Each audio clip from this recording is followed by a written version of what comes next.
In today's video, we're going to talk about probably the most important question you will ever be asked in an interview.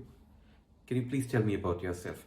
I don't really think it's a question, it's just an opportunity for you to set the tone for the rest of the interview. And if you didn't know, most hiring decisions are usually made in the first 2 to 3 minutes. So, in a way, answering this and explaining who you are, in a way, almost decides what happens in the rest of the interview. The interviewers typically form the first impression in the first couple of minutes, and the rest of the interview is them trying to help build more data to validate their decision. So if they think, oh, this person is great, so the rest of the interview is an opportunity for them to add more meat to that argument. And in many cases, the interviewers also are aware of this bias. So the rest of the interview is, in a way, trying to see if the candidate can prove them wrong. So if they thought the interview didn't go well in the first 2 3 minutes and they think maybe not the right person, they also try to sit back and allow the candidate to change their mind. So either ways, this is a great opportunity for you to set the tone of the interview. And depending on how you start, it's going to decide what kind of interview this is going to be for you and the interviewer. Okay. So why should you listen to me or anybody else? I've been in the tech financial services industry for over 20 years. I've interviewed hundreds and hundreds of candidates for different positions, starting from entry level to middle management. So I have a lot of experience doing this. I have experience sitting on both sides of the fence. So I'm going to give you the perspective of both the interviewer and the candidate. We're going to talk about a few do's and don'ts, and I will also help you structure your response to this. Please like, share, and subscribe. This is a personal motivation for me when I see that, and it also helps YouTube understand that this content is good for this particular search, and it's also going to help get the right videos in front of the right people at the right time, and you don't know what life-changing difference that can make. Okay, now moving on to how do you structure a response? What are the do's? One, be authentic. You're going to hopefully subscribe to my channel and you're going to listen to this word a lot. Be authentic. Remember the question, tell me about yourself. It's not tell me about who you pretend to be. It's not tell me about who you want to be. It's tell me about yourself. Who are you now? This is what an interviewer wants to hear. And I don't know if you recognize this, but when you speak the truth, it is almost obvious that you speak the truth. And when you try to add fluff and add layers, you can get through it, but at some point it's going to fall flat. You cannot keep being somebody else through, in a way, an entire 40-50 minute conversation where almost everything is about yourself. So be authentic, be who you are. Don't try to be somebody that you're not. So what does it mean in a practical sense? It means if you're a person who's like me, I could be high energy sometimes, I could be low energy sometimes, and sometimes I'm in the middle. And this is my normal way of being. I'm not always here, I'm not always here. So this is me. So if I'm in an interview, this is exactly how I would come across. And I know people who are always here. And if you're that kind of person, you should always stay there if that's what you are. Number two, keep it crisp. Remember, people's attention span has been decreasing over time. And if you start, explaining about yourself without adding a time limit to it, it can quickly bore the other person. I mean, yes, this person, to be fair, is an interviewer and he's supposed to listen, but we know how our minds work. And especially if this is a remote interview, remember, they are on a screen and you have no idea what they could see on the screen. So if you get too boring, they could flip and then they might be watching something else while half hearing you. So I would always recommend that you start telling about yourself with the time limit explicitly communicated. So when it's me, I always say, I would love to talk about myself for days together, but I'm going to try to keep this to 2 to 3 minutes. And I say that because I want the other person to know that he or she needs to listen only for 2 to 3 minutes, and after that they'll be done. And that also in a way sets expectation both for you and the interviewer to focus on the next 2 to 3 minutes, because in a way you've communicated it's important and you will be crisp. Number three, be engaging. Remember, interviewers might get tired from listening to the same kind of stories, and if they are interviewing for a position like yours, remember, you may not have been the first one to be on the interview panel or interview desk, right? They've been talking to other people and they've been listening to stories over stories. So when they get to you, you want them to remember you for something, right? So try not to be boring. I don't know how to do that sometimes, but you can always try. Remember, they already have a list of facts written in front of them on your CV, so you don't need to repeat that. So try to say what's on your CV without saying what's on your CV. What do I mean? You could have been a great, let's say, a developer. Talk about what you developed and how you developed, and not necessarily the facts of, this. If you're great in coding languages A, B, and C, that's great to say. It's already there on your CV. But what you want to add is, what did you do with that skill? So we'll take a couple of examples through my channel. What I intend to do is I'm going to take a few general job openings, and I'm going to say for that particular opening, how I would structure a response to, if somebody asks, tell me about yourself. So be engaging, find the best version of yourself, not somebody else, to say your story. Imagine you are the superhero in your own story that you're narrating. It doesn't have to be extraordinary things. You're not the director of Avengers. You don't need to build all the drama, but you can still give a crisp story of yourself in 2 to 3 minutes. 4, stay relevant to the job. So when you tell about yourself, it can get exciting. And remember, if they're not stopping you, the world is yours. You can just keep going until somebody tells you stop, right? So it's possible that you drift and you say things that are still about you, but not relevant to the job. So I could talk about a lot of things in life, but I want to stay contextual to the job. So when I tell about myself, remember, the interviewer on the other side is making a mental checklist. Let's say if the job is for a project manager, he or she is going to assess, well, did this person manage a project? Check. Did this person work with stakeholders? Check. Did this person manage risks? Check. Does this person know how to communicate with the stakeholders and do reporting, etc.? I mean, they're making a mental check as you start explaining your story. So when you start telling about yourself, keep this job description in mind, and make a checklist of what you would like the interviewer to hear when you tell about yourself, and start putting as many checks as possible. It's not always possible to check everything that the job needs, but through your story, you want to get as many ticks as possible.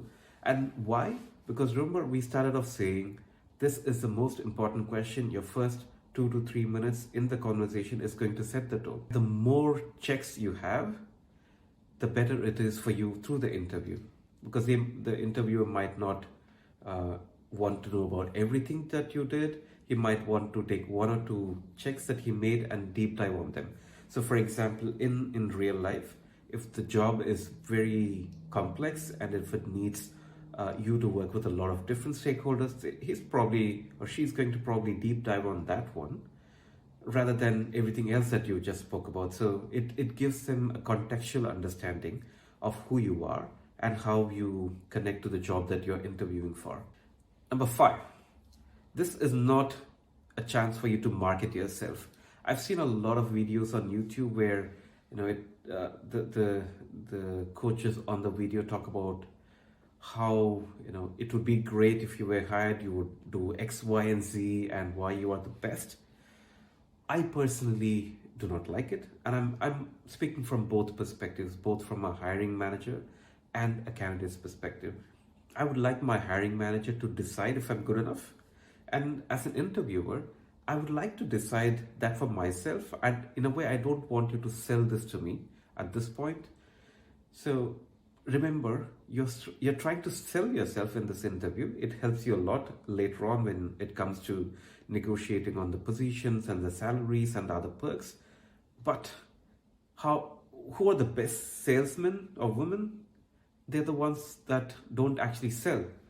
They help you buy without having to sell. And this is what you want to do here in this particular phase of the interview. You want to set up a great interview. Your objective is for the interviewer to think, wow, looks like this person may be a great match. Let's go through the next 40 minutes and see if we can agree on it internally. This is what they're thinking. Your job is to help them nudge towards that path. So don't do any hard sell. Don't talk about how great you are. Don't talk about how you would change the world if you were hired into this position. There is time for that. Hold on, and you can get to it when it's the right time. The first 2 to 3 minutes is not the right time to do any hard sell. So don't sell yourself. Don't market yourself. There is time for that in the interview. You have more time than you think. Number 6, explain why you're here. So remember, you just talked about what a great career you've had, all the great accomplishments, all the experiences you've had. But you also, in a way, you want to connect that to why you're here today. So if you were looking for a job, why are you here today? And there could be many reasons. Remember, there is going to be a question at some point in the interview saying, why are you here? Why are you interested in this job? And in a way, you want to preempt that now, because in a way, it completes the story. You want your story to be where you started, how did you get to where you are, and why are you here? What motivates you to be here? And these are interesting questions, and we will do a deep dive on them later. But you might want to briefly say in a sentence or two on where your career transitioned into where you are today, and what natural causes or force causes do you have to be here today interviewing for this position.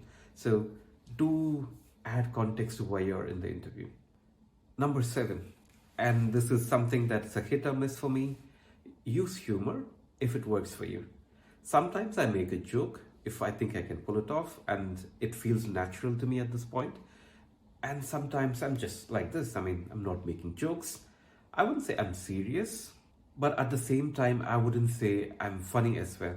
My job in the interview is to present the best version of myself and not be an entertainer. I don't want to be Trevor Noah or John Oliver or any of these late night comedy shows, right? I mean, their job is entertainment. My job is something else.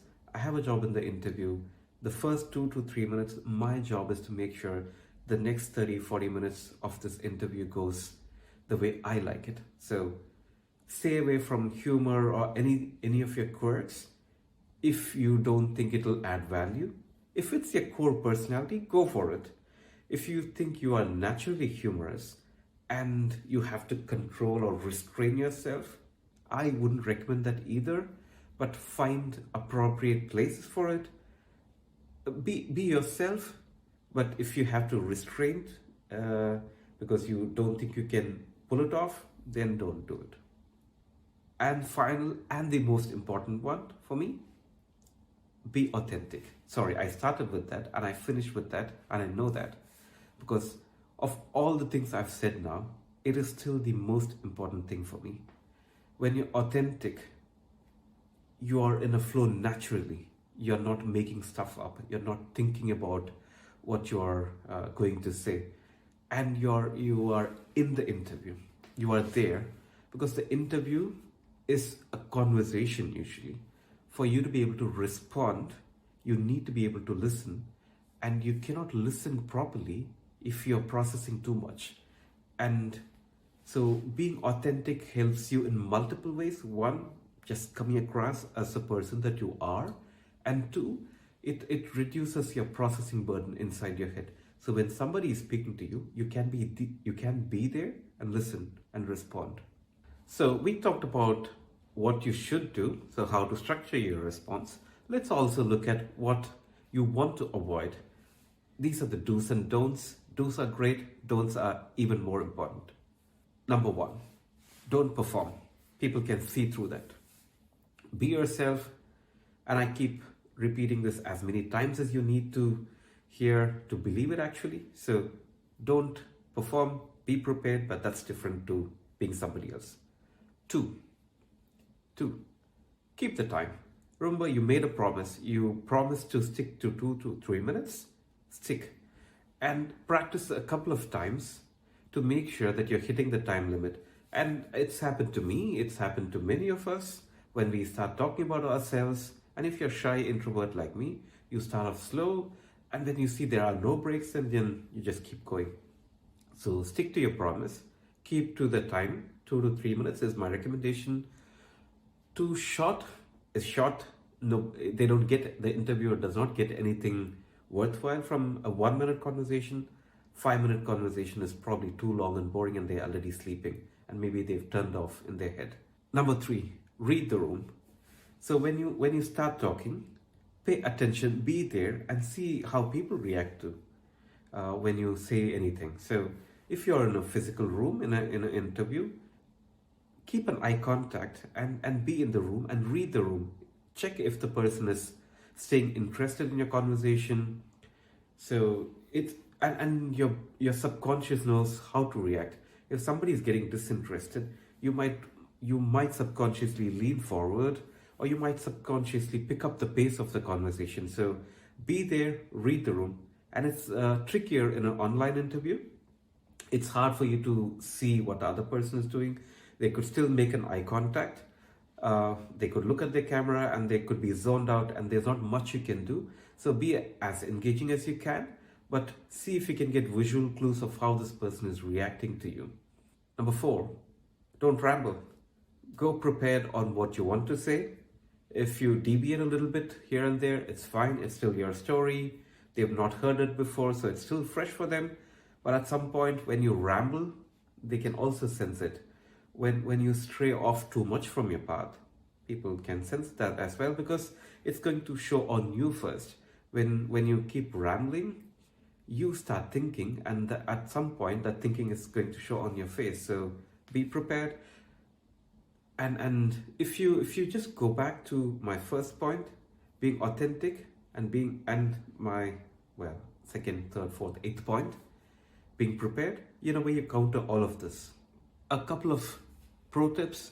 One, take a bottle of water or a glass of water or a cup of coffee to your interview.